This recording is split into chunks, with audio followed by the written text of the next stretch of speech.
بسم اللہ الرحمن الرحیم۔ اللہ کے نام کے ساتھ جو بڑا ہی مہربان اور نہایت رحم والا ہے۔ معزز ناظرین، السلام علیکم ورحمۃ اللہ وبرکاتہ۔ حضرت مقداد بن اسود رضی اللہ عنہ نے کہا، یا رسول اللہ، ہم موسیٰ کے اصحاب کی طرح نہیں ہیں کہ آپ صلی اللہ علیہ وسلم کو یہ جواب دیں کہ جا تو اور تیرا خدا جا کر لڑو، ہم یہیں بیٹھے ہیں، بلکہ ہم یہ کہتے ہیں کہ آپ صلی اللہ علیہ وسلم جہاں بھی چاہتے ہیں لے چلیں، ہم آپ کے ساتھ ہیں، اور ہم آپ کے دائیں بھی لڑیں گے اور بائیں بھی لڑیں گے اور آگے بھی لڑیں گے اور پیچھے بھی لڑیں گے۔ آپ صلی اللہ علیہ وسلم نے یہ تقریر سنی تو آپ صلی اللہ علیہ وسلم کا چہرہ مبارک خوشی سے تمتمانے لگ گیا۔ معزز ناظرین، آج کی ہماری ویڈیو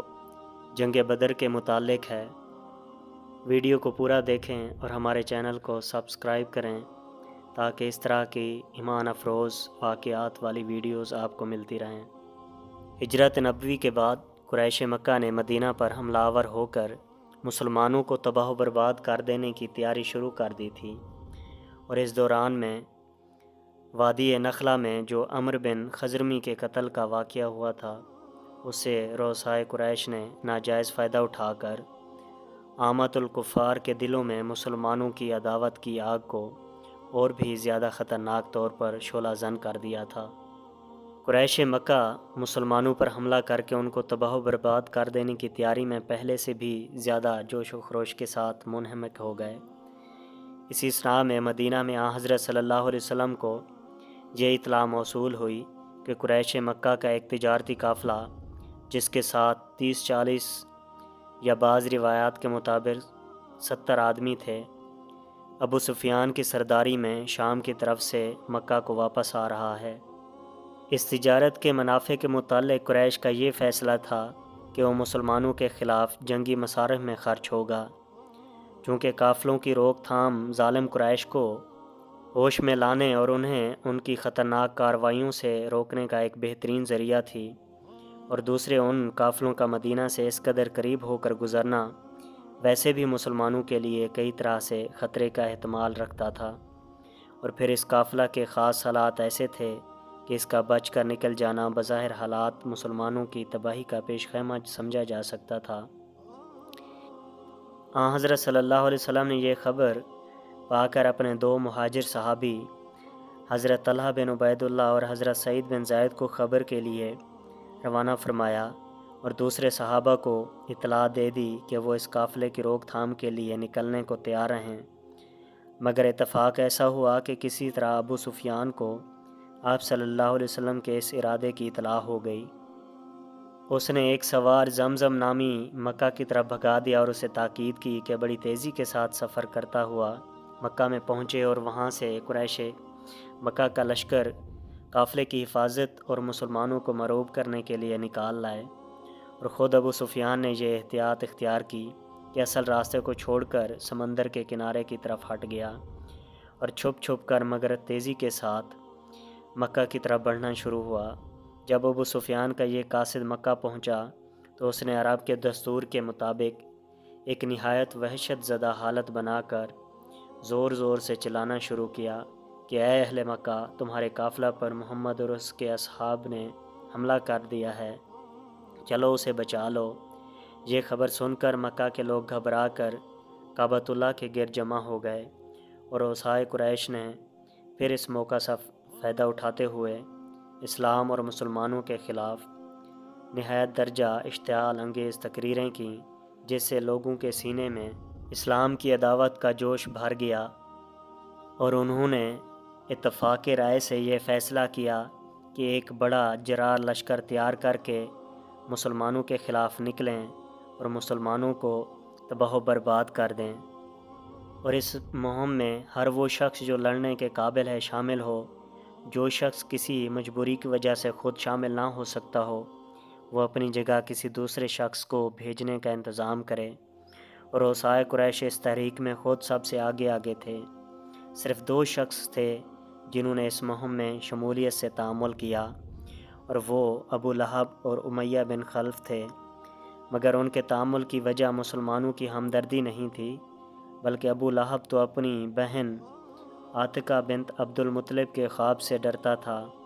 جو اس نے زمزم کے آنے سے صرف 3 دن پہلے قریش کی تباہی کے متعلق دیکھا تھا، اور امیہ بن خلف اس پیشگوئی کی وجہ سے خائف تھا جو آن حضرت صلی اللہ علیہ وسلم نے اس کے قتل ہونے کے متعلق فرمائی تھی، اور جس کا علم اسے سعد بن معاذ کے ذریعہ مکہ میں ہو چکا تھا۔ لیکن چونکہ ان 2 نامی رؤساء کے پیچھے رہنے سے عامت الکفار پر برا اثر پڑنے کا اندیشہ تھا، اس لیے دوسرے رؤسائے قریش نے جوش اور غیرت دلا کر آخر ان دونوں کو رضامند کر لیا، یعنی امیہ تو خود تیار ہو گیا اور ابو لہب نے ایک دوسرے شخص کو کافی روپیہ دینا کر کے اپنی جگہ کھڑا کر دیا، اور اس طرح 3 دن کی تیاری کے بعد 1000 سے زائد جاں باز سپاہیوں کا لشکر بڑے جاہ و حشم کے ساتھ مکہ سے روانہ ہوا۔ تمام رؤسائے قریش ساتھ ساتھ تھے، اور گانے بجانے والی عورتیں بھی جو اپنے اشعار کے ساتھ دفیں بجاتی ہوئی غیرت اور جوش دلاتی تھیں ہمراہ تھیں۔ راستہ میں رؤسائے قریش نے اس مہم کو ایک خاص قومی کارنامہ خیال کرتے ہوئے اپنے خرچ سے لشکر کی خوراک کا انتظام کیا، چنانچہ ان کی طرف سے ہر روز باری باری 9 10 اونٹ سپاہیوں کی ضیافت کے لیے ذبح کیے جاتے تھے۔ جب یہ لشکر جوفہ میں پہنچا جو مکہ اور بدر کے درمیان مگر بدر کے قریب تر ایک مقام ہے، تو ابو سفیان کے ایک قاصد کے ذریعے انہیں یہ خبر موصول ہوئی کہ ان کا قافلہ خطرے کی جگہ سے بچ کر نکل گیا ہے، اور اس لیے اب لشکر کو آگے جانے کی ضرورت نہیں۔ اس خبر پر بعض لوگ واپس جانے کو تیار ہو گئے،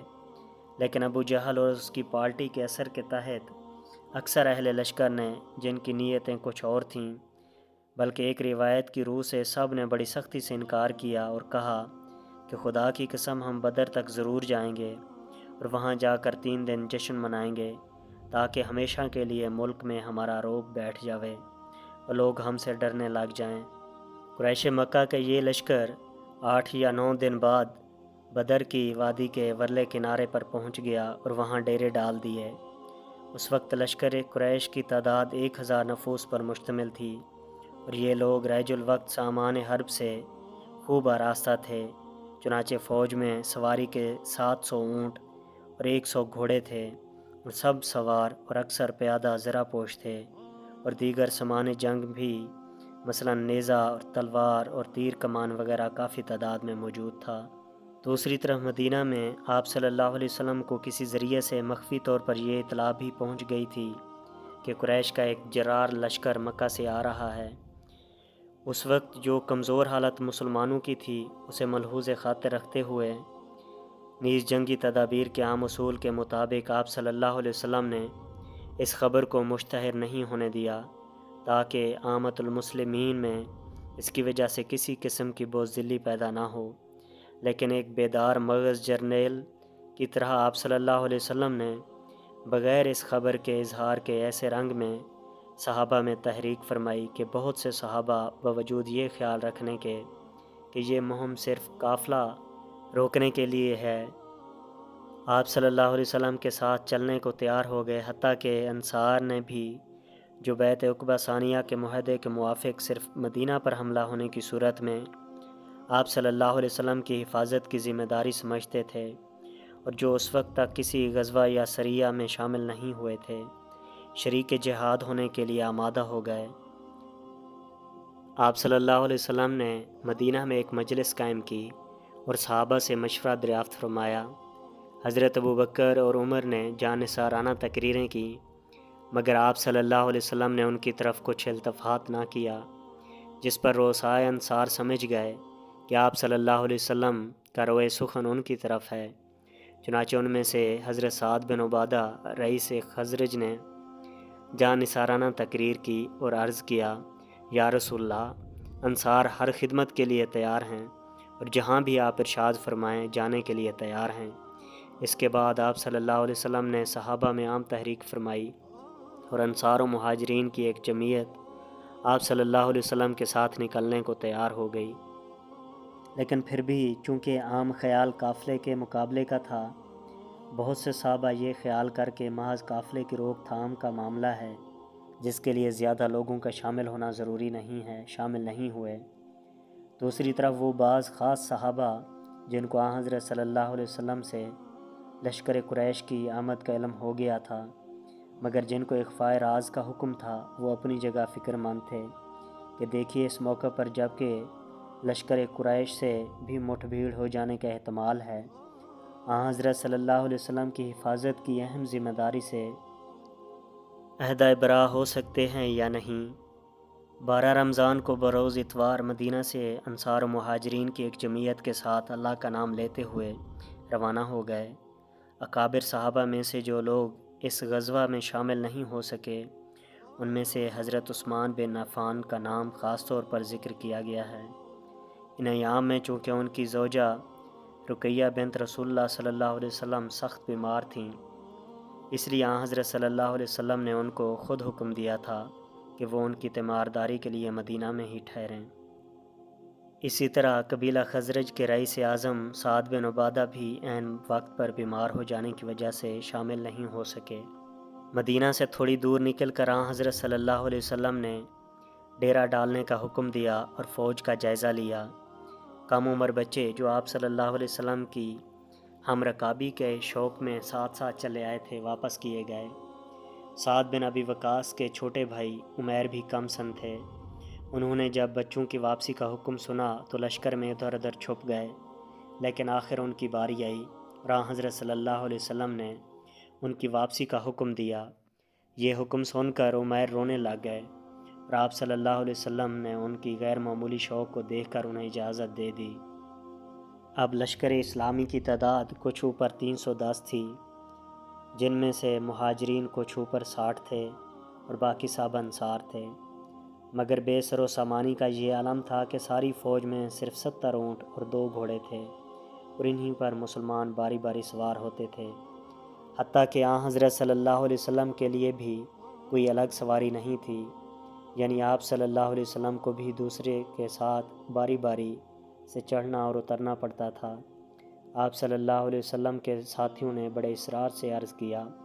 کہ ہم پیدل چلتے ہیں، حضور سوار رہیں، مگر آپ صلی اللہ علیہ وسلم نے نہ مانا اور مسکراتے ہوئے فرمایا کہ میں تم سے چلنے میں کمزور نہیں ہوں اور ثواب کی خواہش بھی مجھے کسی سے کم نہیں، پھر میں کیوں نہ باری میں حصہ لوں۔ لشکر میں زرہ پوش صرف 6-7 تھے اور باقی سامان حربی بہت تھوڑا اور ناقص تھا۔ الغرض جائزہ وغیرہ کے کام سے فارغ ہو کر آپ صلی اللہ علیہ وسلم آگے روانہ ہوئے۔ ابھی تھوڑی دور ہی گئے تھے کہ ایک شخص نے جو مشرک تھا، آپ صلی اللہ علیہ وسلم کی خدمت میں حاضر ہو کر عرض کیا کہ میں آپ صلی اللہ علیہ وسلم کے ساتھ چل کر جنگ میں شریک ہونا چاہتا ہوں۔ صحابہ اسے دیکھ کر بہت خوش ہوئے کیونکہ وہ شخص اپنی بہادری اور شجاعت میں شہرت رکھتا تھا، مگر آپ صلی اللہ علیہ وسلم نے یہ فرما کر اسے رد کر دیا کہ میں اس موقع پر ایک مشرک سے مدد نہیں لینا چاہتا۔ تھوڑی دیر بعد وہ شخص پھر آیا، لیکن ادھر سے پھر وہی جواب ملا۔ تیسری دفعہ وہ پھر آیا اور اپنی خدمات پیش کیں اور ساتھ ہی عرض کیا کہ میں اللہ اور اس کے رسول پر ایمان لاتا ہوں۔ آپ صلی اللہ علیہ وسلم نے فرمایا، ہاں اب بڑی خوشی سے ہمارے ساتھ چلو۔ جب آپ صلی اللہ علیہ وسلم روحا کے قریب پہنچے تو آپ صلی اللہ علیہ وسلم نے بسیس اور عدی نامی 2 صحابیوں کو دشمن کی حرکات و سکنات کا علم حاصل کرنے کے لیے بدر کی طرف روانہ فرمایا اور حکم دیا کہ وہ بہت جلد خبر لے کر واپس آئیں۔ مسلمان روحا سے روانہ ہو کر جب وادی صفرا کے پہلو سے گزرتے ہوئے زعفران میں پہنچے تو یہ اطلاع موصول ہوئی کہ قافلے کی حفاظت کے لیے قریش کا ایک بڑا جرار لشکر مکہ سے آ رہا ہے۔ اب چونکہ اخفاء راز کا موقع گزر چکا تھا، حضرت صلی اللہ علیہ وسلم نے تمام صحابہ کو جمع کر کے انہیں اس خبر سے اطلاع دی اور پھر ان سے مشورہ پوچھا کہ اب کیا کرنا چاہیے۔ اس موقع پر پھر صحابہ نے جانثارانہ تقریریں کیں اور عرض کیا، ہمارے جان و مال خدا کے ہیں، ہم حرم میدان میں ہر خدمت کے لیے حاضر ہیں۔ چنانچہ مقداد بن اسود نے، جن کا دوسرا نام مقداد بن عمر بھی تھا، کہا، یا رسول اللہ، ہم موسیٰ کے اصحاب کی طرح نہیں ہیں کہ آپ کو یہ جواب دیں کہ جا تو اور تیرا خدا جا کر لڑو، ہم یہیں بیٹھے ہیں، بلکہ ہم یہ کہتے ہیں کہ آپ صلی اللہ علیہ وسلم جہاں بھی چاہتے ہیں لے چلیں، ہم آپ کے ساتھ ہیں، اور ہم آپ کے دائیں بھی لڑیں گے اور بائیں بھی لڑیں گے اور آگے بھی لڑیں گے اور پیچھے بھی لڑیں گے۔ آپ صلی اللہ علیہ وسلم نے یہ تقریر سنی تو آپ صلی اللہ علیہ وسلم کا چہرہ مبارک خوشی سے تمتمانے لگ گیا، مگر اس موقع پر بھی آپ صلی اللہ علیہ وسلم انصار کے جواب کے منتظر تھے اور چاہتے تھے کہ وہ بھی کچھ بولیں۔ حضرت سعد بن معاذ نے آپ صلی اللہ علیہ وسلم کا منشا سمجھا اور انصار کی طرف سے عرض کیا، یا رسول اللہ صلی اللہ علیہ وسلم، شاید آپ صلی اللہ علیہ وسلم ہماری رائے پوچھتے ہیں۔ خدا کی قسم، جب ہم آپ کو سچا سمجھ کر آپ صلی اللہ علیہ وسلم پر ایمان لے آئے ہیں اور ہم نے اپنا ہاتھ آپ صلی اللہ علیہ وسلم کے ہاتھ میں دے دیا ہے، تو پھر اب آپ صلی اللہ علیہ وسلم جہاں چاہیں چلیں، ہم آپ کے ساتھ ہیں۔ اور اس ذات کی قسم جس نے آپ کو حق کے ساتھ مبعوث کیا ہے،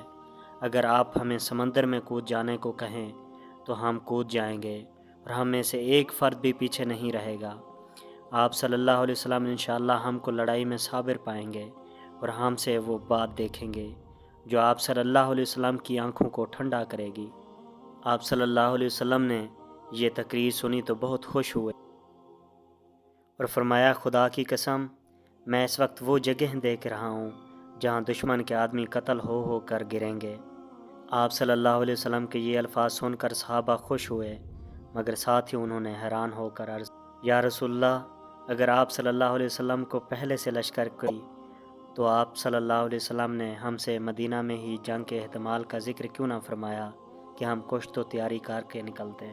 اس مشورہ کے بعد حضرت صلی اللہ علیہ وسلم تیزی کے ساتھ بدر کی طرف بڑھنا شروع ہوئے، اور جب آپ صلی اللہ علیہ وسلم بدر کے قریب پہنچے تو کسی خیال کے ماتحت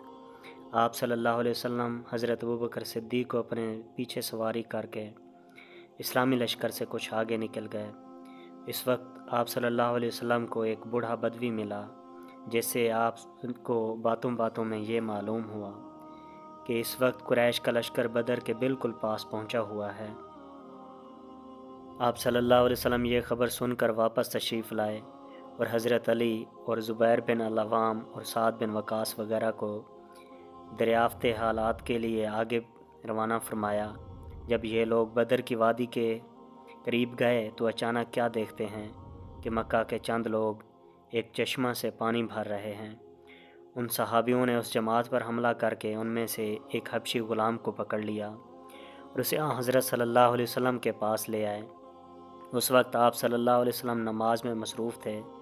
صحابہ نے یہ دیکھ کر کہ حضرت صلی اللہ علیہ وسلم تو نماز میں مصروف ہیں، خود اس غلام سے پوچھنا شروع کیا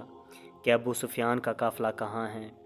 یہ حبشی غلام چونکہ لشکر کے ہمراہ آیا تھا اور قافلے سے بے خبر تھا،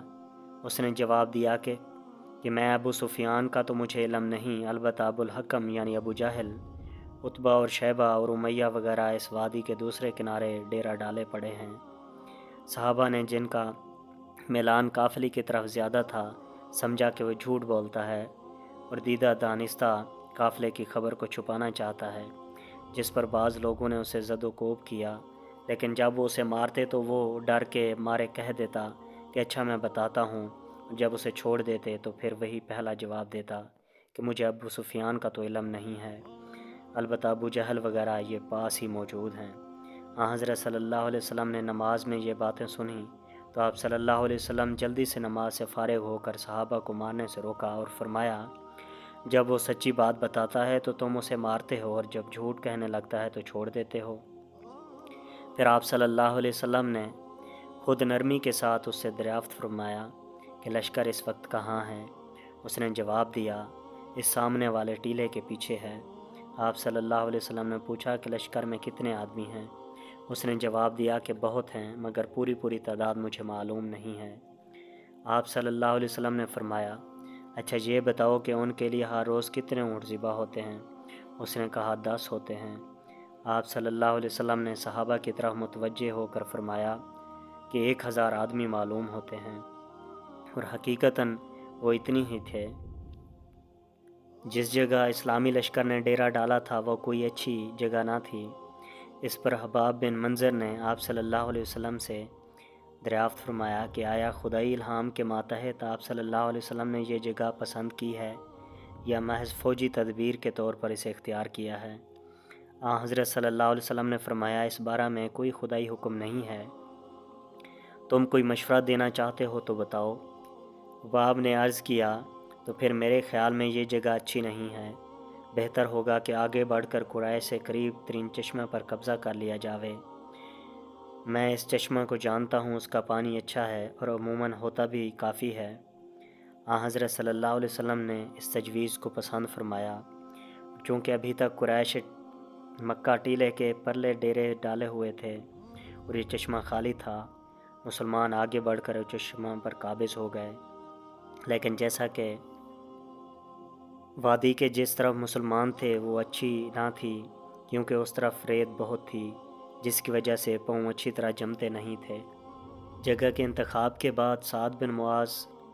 کی تجویز سے صحابہ نے میدان کے ایک حصہ میں حضرت صلی اللہ علیہ وسلم کے واسطے ایک سائبان سا تیار کر دیا۔ سعد اور بعض دوسرے انصار اس کے گرد پہرہ دینے کے لیے کھڑے ہو گئے۔ حضرت صلی اللہ علیہ وسلم اور حضرت ابوبکر نے اسی سائبان میں رات بسر کی، اور حضرت صلی اللہ علیہ وسلم نے رات بھر خدا کے حضور گریہ وزاری سے دعائیں کیں، اور لکھا ہے کہ سارے لشکر میں صرف آپ صلی اللہ علیہ وسلم ہی تھے جو رات بھر جاگے، باقی سب لوگ باری باری اپنی نیند سو لیے۔ اور چونکہ نیند کا آنا بھی ایک اطمینان کی علامت سمجھا جاتا ہے۔ پھر خدا کا مزید فضل یہ ہوا کہ کچھ بارش بھی ہو گئی، جس سے مسلمانوں کو یہ موقع مل گیا کہ حوض بنا بنا کر پانی جمع کر لیں، اور یہ بھی فائدہ ہو گیا کہ ریت جم گئی اور پاؤں زمین میں دھنسنے سے رک گئے۔ دوسری طرف قریش والی جگہ میں کیچڑ کی سی صورت ہو گئی، اس طرف کا پانی بھی کچھ گدلا ہو کر میلا ہو گیا۔ اس واقعے کا ذکر بھی قرآن شریف میں موجود ہے۔ اب رمضان 2 ہجری کی 17 تاریخ اور جمعہ کا دن تھا، اور عیسوی حساب سے 14 مارچ 623 تھی۔ صبح اٹھ کر سب سے پہلے نماز ادا کی گئی اور پرستاران اہدیت کھلے میدان میں خدائے واحد کے حضور سربہ سجود ہوئے۔ اس کے بعد حضرت صلی اللہ علیہ وسلم نے جہاد پر ایک خطبہ فرمایا، اور پھر جب ذرا سی روشنی ہوئی تو آپ صلی اللہ علیہ وسلم نے ایک تیر کے اشارے سے مسلمانوں کی صفوں کو درست کرنا شروع کیا۔ ایک صحابی سواد رضی اللہ عنہ سب سے کچھ آگے نکل کھڑا تھا۔ آپ صلی اللہ علیہ وسلم نے اسے تیر کے اشارے سے پیچھے ہٹنے کو کہا، مگر اتفاق سے آپ کے تیر کی لکڑی اس کے سینہ پر جا لگی۔ اس نے جرأت کے انداز سے عرض کیا، یا رسول اللہ، آپ صلی اللہ علیہ وسلم کو خدا نے حق و انصاف کے ساتھ مبعوث فرمایا ہے، مگر آپ صلی اللہ علیہ وسلم نے مجھے ناحق تیر مارا ہے، واللہ میں تو اس کا بدلہ لوں گا۔ صحابہ اس بات پر بہت ناراض ہوئے کہ کیا سواد کو کیا ہو گیا ہے، مگر حضرت صلی اللہ علیہ وسلم نے نہایت شفقت سے فرمایا کہ اچھا سواد، تم بھی مجھے تیر مار لو، اور آپ صلی اللہ علیہ وسلم نے اپنے سینے سے کپڑا اٹھا دیا۔ سواد نے فرط محبت سے آگے بڑھ کر آپ صلی اللہ علیہ وسلم کا سینہ چوم لیا۔ حضرت صلی اللہ علیہ وسلم نے مسکراتے ہوئے پوچھا، سواد، یہ تمہیں کیا سوجھی؟ اس نے رقت بھری آواز میں عرض کیا، یا رسول اللہ صلی اللہ علیہ وسلم، دشمن سامنے ہے، کچھ خبر نہیں کہ یہاں سے بچ کر نکلنا ملتا ہے یا نہیں۔ میں نے چاہا کہ شہادت سے پہلے آپ صلی اللہ علیہ وسلم کے جسم مبارک سے اپنا جسم چھو جاؤں۔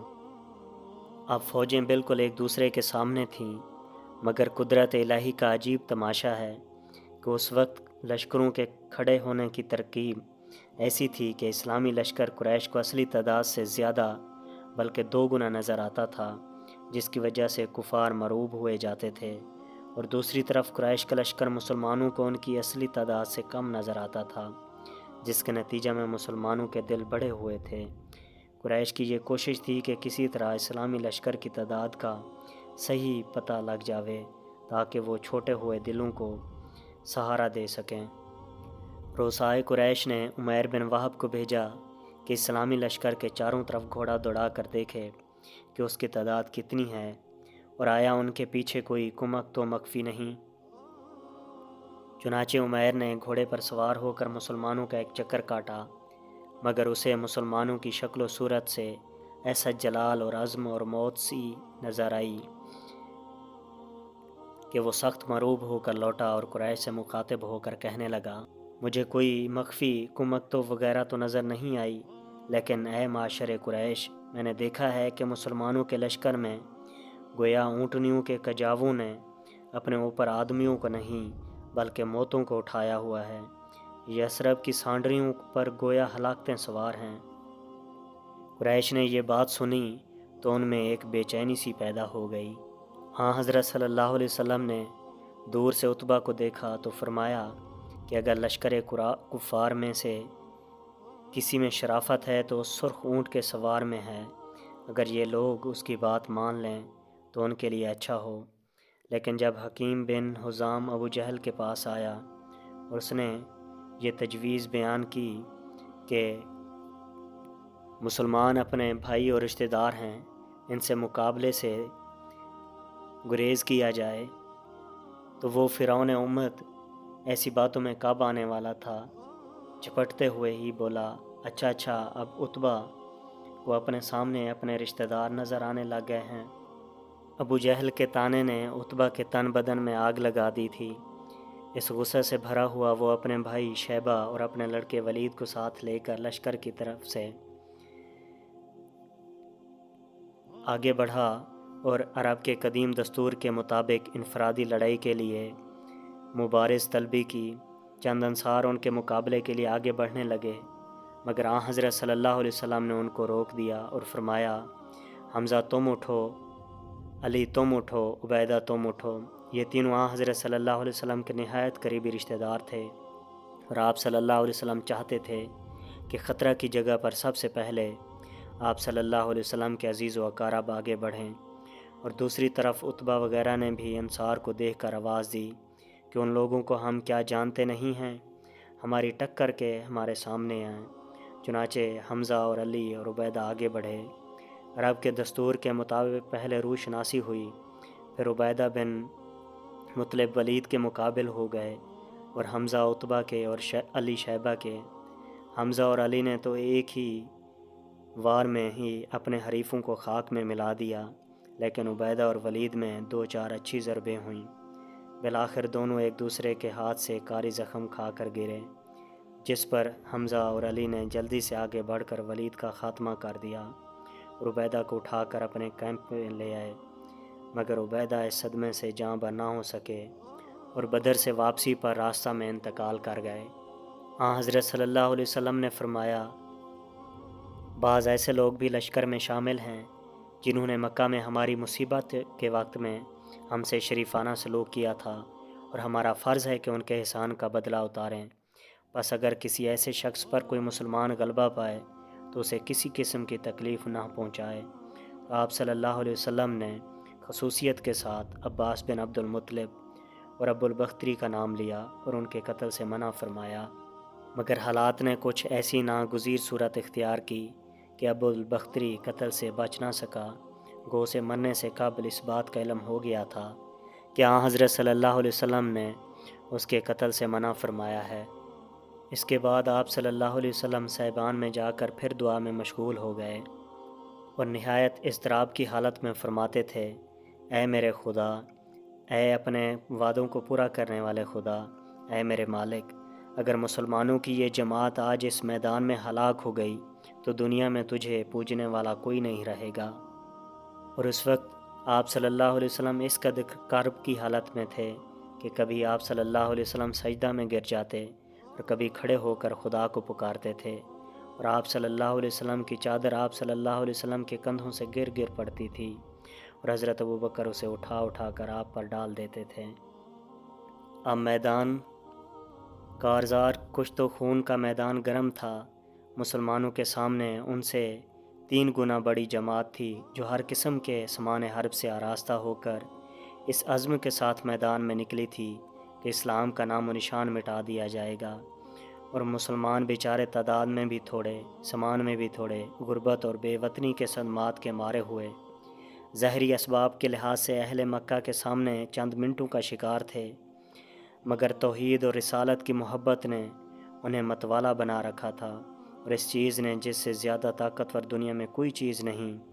یعنی زندہ ایمان نے ان کے اندر ایک فوق العادت طاقت بھر دی تھی۔ وہ اس وقت میدان جنگ میں خدمت دین کا نمونہ دکھا رہے تھے جس کی نظیر نہیں ملتی۔ ہر ایک شخص دوسرے سے بڑھ کر قدم مارتا تھا اور خدا کی راہ میں جان دینے کے لیے بے قرار نظر آتا تھا۔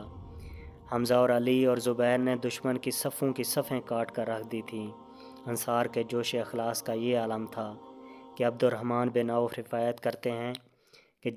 جب جنگ عام شروع ہوئی تو میں نے اپنے دائیں طرف